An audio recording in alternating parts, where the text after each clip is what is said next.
नमस्कार, मैं हूं मनीषा बोंद्रे और आप देख रहे हैं केसरी उजाला न्यूज। राज्य में कई जिलों में बाढ़ के आसार अभी भी बने हुए हैं, जिस पर कांग्रेस के वरिष्ठ नेता विजय वडेट्टीवार ने अपना बयान दिया है। उन्होंने कहा कि 6 जिले बाढ़ प्रभावित हैं। उन्होंने मुख्यमंत्री से तत्काल पंचनामा बनाकर मदद का आग्रह किया है। उन्होंने कहा कि कई जगह पंचनामा हुआ है लेकिन पैसे नहीं दिए गए। उन्होंने आगे कहा कि लाडली बहना कार्यक्रम खत्म हो गया हो तो किसान पर भी ध्यान दे। आइए जानते हैं उन्होंने और क्या कहा। मराठवाड्यातील जवळपास 6 जिल्ह्यामध्ये याचा फटका बसलेला आहे। विशेष करून हिंगोली, परभणी, नांदेडचा काही भाग आणि जालना या जिल्ह्यामध्ये त्याची तीव्रता अधिक आहे। मी काल अनेक शेतकऱ्यांशी व्हिडिओ कॉन्फरन्सनी बोललो, म्हणजे व्हिडिओ कॉल लावून बोललो।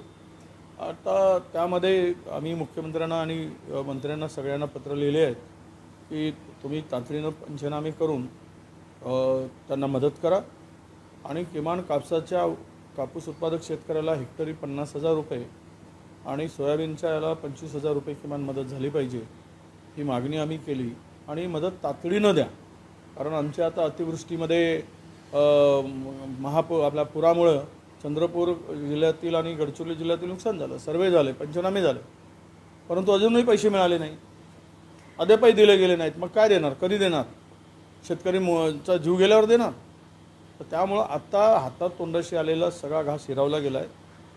आता प्राथमिक अंदाजानुसार तिकडे आमच्याकडे जी आता माहिती येते 4-5 जिल्ह्यातील, त्यातून एक 70,000 हेक्टर आत्ताचा अंदाज आहे। पुन्हा डिटेल ज्यावेळेस गुगल सर्वे होईल, इमेज सर्वे होईल, त्यावेळेस डिटेल येईल आणि वस्तुस्थिती लक्षात येईल। पण सरकारने मात्र आता इव्हेंट पूर्ण झाला असेल त्यांचा लाडकी बहीण कार्यक्रमाचा, तर आता या शेतकऱ्याकडे लक्ष द्या। नाहीतर शेतकरी तुम्हाला उलट टांगतील, मतं मागायला जाणार। तर संकटात सापडलेल्या लोकांना मदत केली नाही। काल मी पाहिलं ते कृषी मंत्र्यांचे आकडे, हे देऊ ते देऊ, अरे हाय कुठे द्यायला? तुझ्या खात्यात तरी आहे काय? काही बोलता, वेळ मारून नेताय।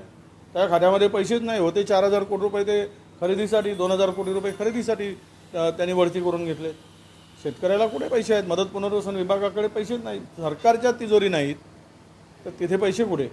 त्यामुळं हे शेतकऱ्यांना म्हणजे यांना वाटतं की आम्ही जसं बनवतो म्हणून मूर्ख बनतील। त्यांच्या खात्यात पैसे पडतील त्यावेळेस शेतकरीला मदत मिळेल, मदत मिळाल्याचं माहीत होईल।